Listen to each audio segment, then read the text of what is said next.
supply is slowly piling up with the gentle fall of soft pools of snow. Here in the silent wilderness is the frigid storehouse, where snowstorm piles on snowstorm through the winter months. Each snowfall is of special interest to the men of Uncle Sam's Department of Agriculture, who make periodic snow surveys each winter. The snows of winter, piled deep in nature's refrigerator, are the lifeline of water for industry, agriculture, and people everywhere. At this designated location, several depth measurements will be made during the winter. Dry, powdery snow does not contain as much water as wet, heavy snow. The weight of the snow in the tube is a precise indication of the amount of moisture in the snow.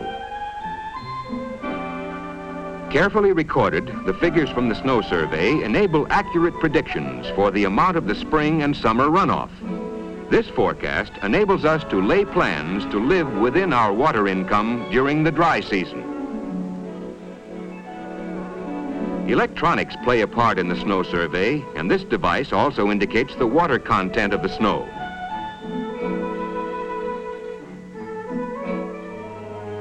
Like money in the bank, the vast snowfields represent a portion of our wealth. Nothing takes the place of water, and when winter gives way to the warming breath of spring, our frozen assets are transformed into the liquid wealth of the beginning runoff. The settling snowdrifts become heavier, and down beneath, near the slowly warming earth, reluctantly, drop by drop at first, until finally, in the full burst of spring, with the song of waters breaking through icy barriers. And gorges, and collecting in natural depressions to rest where awaits an eager industry.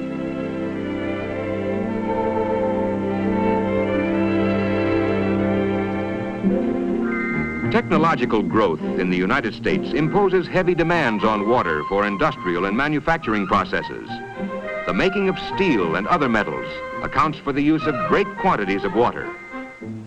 Today, we find American industry located where the water is. Water is the lifeblood of American agriculture. Symbolic of the importance of irrigation, shining tendrils of water creep through fertile furrows across the land. The growing number of hydroelectric projects in the West produce, through the agency of water, much of the electric power to turn the wheels of industry, cook our meals, and heat our homes, as well as protect us from the ravages of uncontrolled floods. It is often said that water made the West. The topography of the country is naturally suited to the development of large irrigation projects. Western mountains, high elevation snow storage areas permit the gradual release of water through the growing season to the great fertile valleys which nestle in this rugged country. Canyons and gorges, slashed deeply into the mountains, furnish strategic locations for the construction of dams. Here, man chisels into solid rock, welding the concrete footings of the great barriers into the very roots of the earth. The construction of these dams by the United States Bureau of Reclamation is a mammoth undertaking, requiring years of unceasing work around the clock. This dam on the Columbia River is a multi-purpose dam. It is effective in flood control, produces electric power, and stores water for irrigation. A smaller dam, representative of many in the West, is primarily for the purpose of holding irrigation water. During the heavy snow runoff, such dams collect great quantities of water, but always release enough to maintain a constant flow in the river whose waters are impounded. Thus, dams like this save water for the dry period, when its use is of great importance in crop production. Intricate problems are sometimes involved in the delivery of water.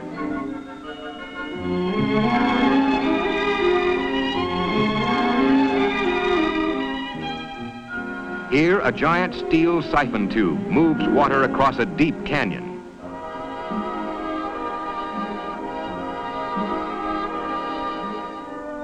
Large canals are engineered to be compatible with the topography and are calculated to carry a specific amount of water. Lined canals prevent waste of precious water through seepage. Preparation of land for efficient irrigation is expensive, since it involves many operations, including careful engineering from the time the land is cleared until lateral ditches are completed. Surveyors establish the grade, and the stakes carry the indication of what must be done to ensure proper rate of flow in the field. C means cut, in this case, 1 foot.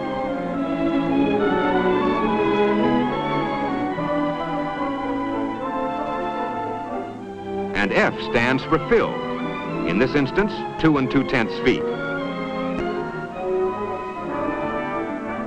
Large machines follow the engineers, cutting the dirt from high points and depositing it evenly in the areas to be filled, as indicated on the nearby stakes.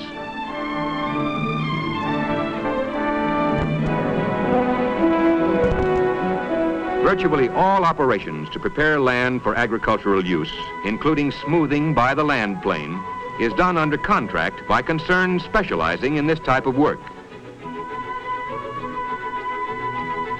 Similar smaller devices may be owned and used by an individual or by a group of neighboring farmers.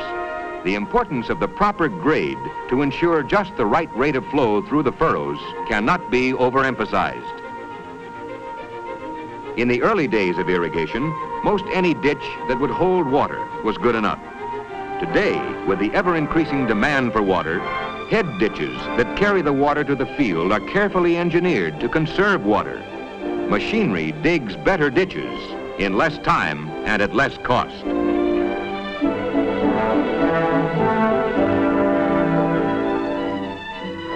Here's a V-shaped head ditch ready for its concrete lining, which is now being applied by this ingenious machine, which molds the concrete to conform properly to the ditch banks. By this method, no preforming is necessary. The machine, so to speak, supplying the form as the concrete is dispensed under pressure against the side walls. Expansion joints are pressed in the fresh concrete.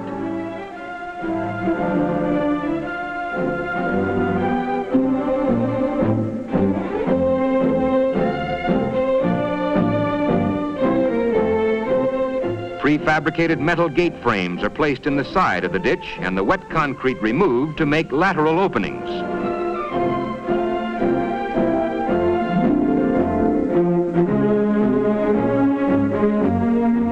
The ditch is then spray painted with a curing compound to prevent rapid drying, and the job is done. In some areas of large-scale farming, it is advisable to establish underground water systems to handle great quantities of irrigation water. Concrete pipe is commonly used in these installations. Initially expensive, it requires a minimum of attention or upkeep. Irrigation in many western areas depends on water pumped from nature's underground reservoirs. Lifting the water to the surface requires powerful pumping installations. Water is metered, and effective maximum use of each drop is made under rigidly controlled systems of irrigation based on time and rate of flow.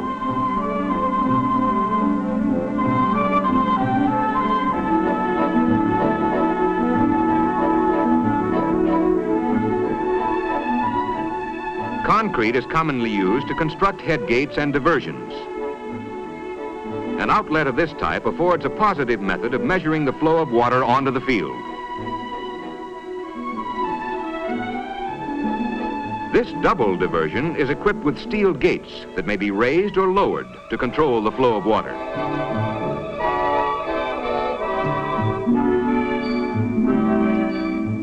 A given amount of water flowing through the gate provides a means of accurate measurement.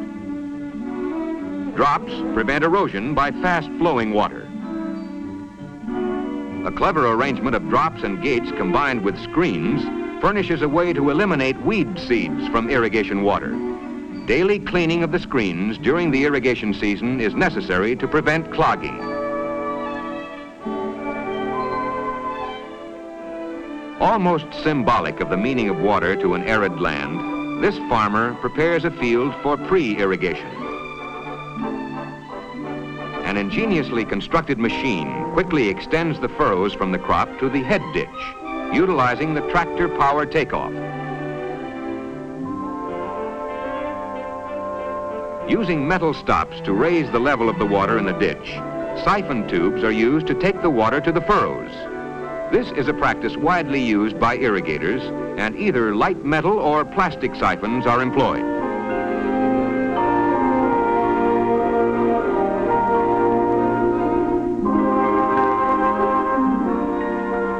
The importance of the gentle slope is emphasized by this field with its long ditches.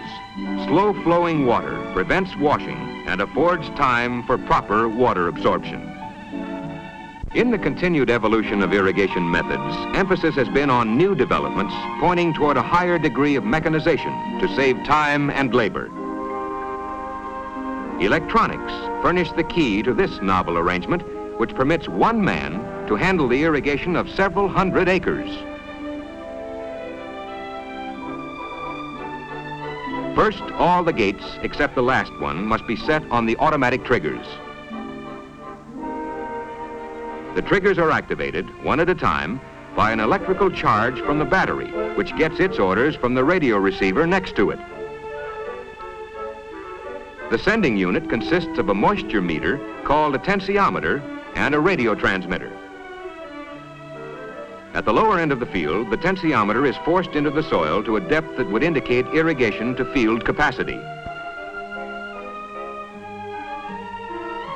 It is then connected to the radio transmitter.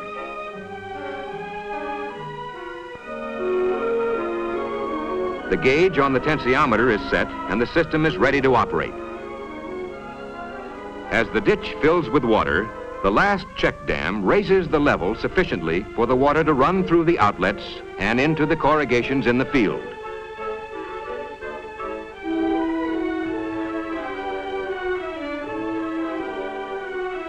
When the water reaches the lower end of the field and the soil is moistened to the desired depth, the tensiometer reacts and gives the radio transmitter the impulse to relay to the receiving set at the head of the field, which gives the battery orders to drop the next check gate.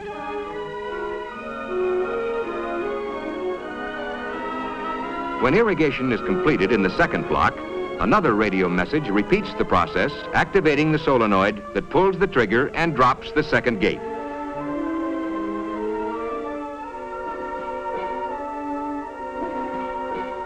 As the cycle is repeated, each gate drops automatically, raising the water level in the ditch and sending the water down the furrows of a new block in this electronically controlled system of irrigation. A field with only one head ditch and with long furrows results in a waste of valuable water and plant food. By the time the water reaches the end of the furrows, the penetration near the head ditch has gone below the plant root zone. Deep penetration is a waste of water and nutrients. This example of faulty irrigation is largely corrected by the use of two head ditches. The second ditch not only has its own water supply, but it collects the runoff from the top half of the field. The second ditch regulates the supply of water for the lower half of the field. By this means, the penetration is relatively uniform over the entire field, conserving both water and nutrients.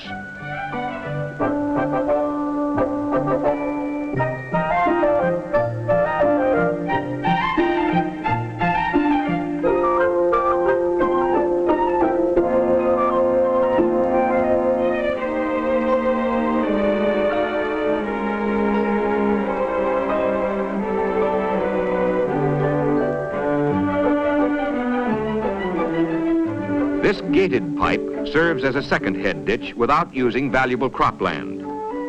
Recharging the row with water is easily accomplished, and control of the flow in each furrow is positive and reliable. Water control in concrete ditches is accomplished by the use of metal check gates and metal shutoffs to the lateral. This adjustable type of check permits a variable flow at the discretion of the irrigator.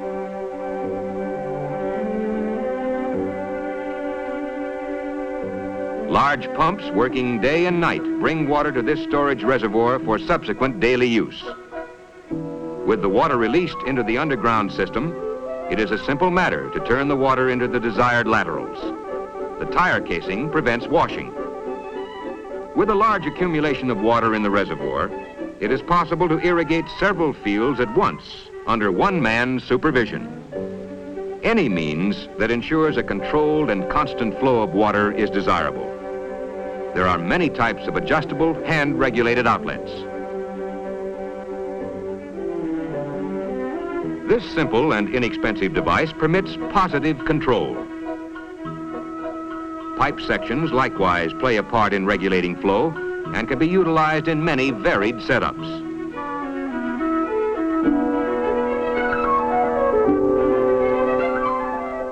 Here, several pipe outlets receive water from a common source.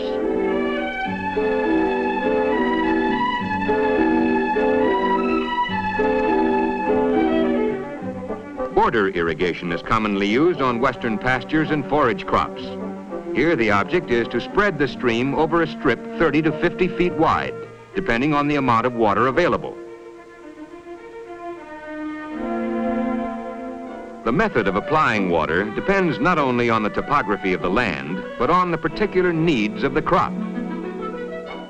Properly irrigated, the plant root system absorbs moisture and food from the soil. If the moisture supply is depleted, the plant wilts, growth is curtailed, and valuable growing time is lost. When soil moisture is replaced, the plant will recover and continue to grow.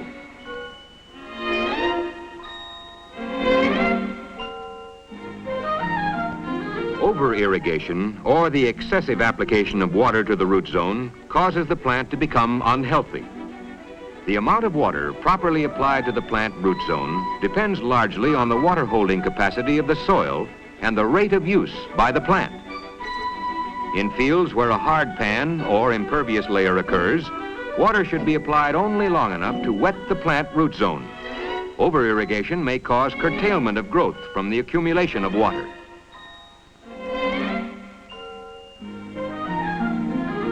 On the other hand, if a gravel bed lies below the root zone, a heavy application of water will cause valuable plant food to be carried below the layer of gravel. Irrigators should know the soil pattern in each field and apply water accordingly. If fertilizer is applied without moisture to move the plant food to the root zone, nutrients remain on the surface unused. When fertilizer and water is applied, the valuable plant nutrients are carried to the root zone and made available to the plant. Sprinkler irrigation is widely used and can be applied to rough land. This system affords a positive method of water control, and the sprays give even coverage and gradual absorption. Portable, lightweight aluminum pipe is used.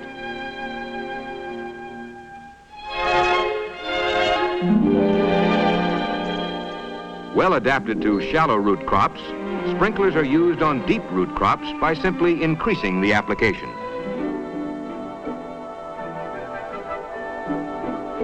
This huge automatic self-propelled sprinkler unit can only be used efficiently on fairly large fields. It moves slowly, activated by water power, and will water an entire field with minimal attention.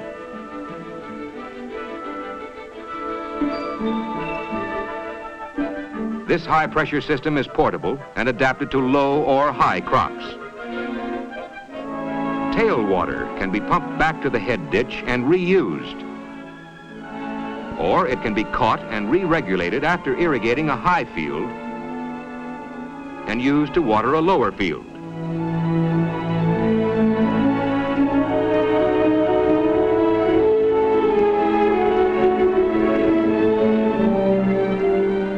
The amount of water required for each crop is largely determined by the depth of the root system. A cutaway illustrates the depth of the roots and water penetration. The irrigator must know the depth and spread of the plant's root system in order to give the plant the proper amount of moisture. The deep-rooted plant will require a deeper water penetration than the shallow-rooted plant.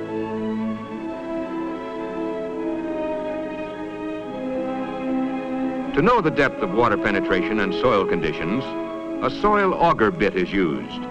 While this is not a precise method of determining the moisture condition of the soil, it gives a general indication of the need for water. When the core is peeled from the auger, A palm grinding test will indicate the presence or lack of moisture. In this case, the soil crumbles. It's too dry. Irrigation is needed. A tubular probe serves the same general purpose as the soil auger. Again, the palm grinding test shows the condition of the soil. Here is still plenty of moisture for continued plant growth.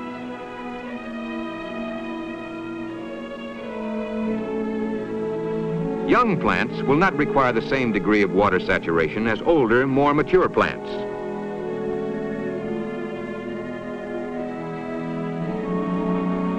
Regardless of age, some crops need heavy applications of water regularly for rapid growth.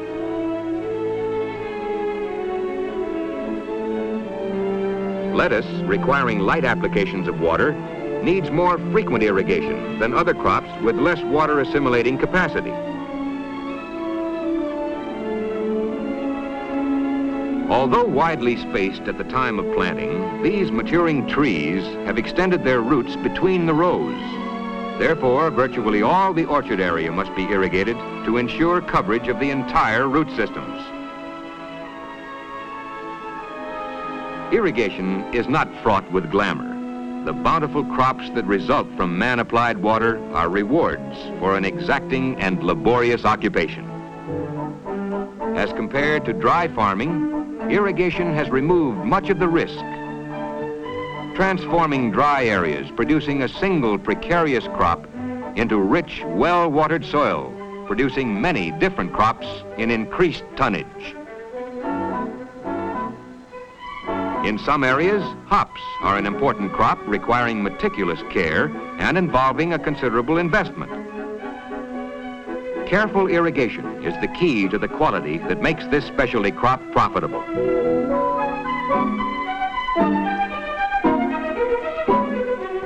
Size, flavor, and color appeal are notable qualities of fruits from irrigated orchards. Nothing in agriculture is more dependent on water than sugar beets, an important basic cash crop in many western areas. Union Pacific Railroad is a prime transporter, hauling thousands of carloads running into millions of tons of sugar beets to plants all over the West every year. Here is one agricultural product which lends itself to a complex processing procedure that takes place near the source of supply, furnishing employment to thousands of people in smaller cities in the sugar beet country.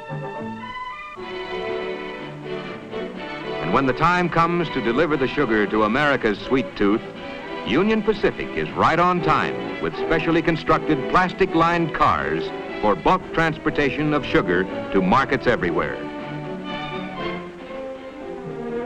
Although irrigation is a practical agricultural routine, it has its aesthetic aspects which bring pleasure and relaxation to the leisure hours of active Americans. We may not be aware of the primary purpose of the dam which backs up these waters to form this magnificent scenic lake, set like a jewel in the rising crown of the Grand Tetons. But we are well aware of the fact that water is essential to the well-being of all living things.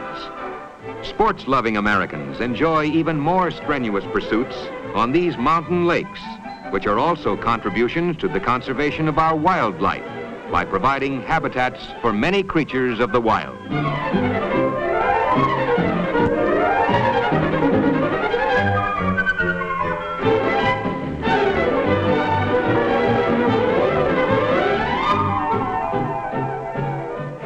We like to think of these benefits as a part of what we call our American heritage, our gift from the clouds.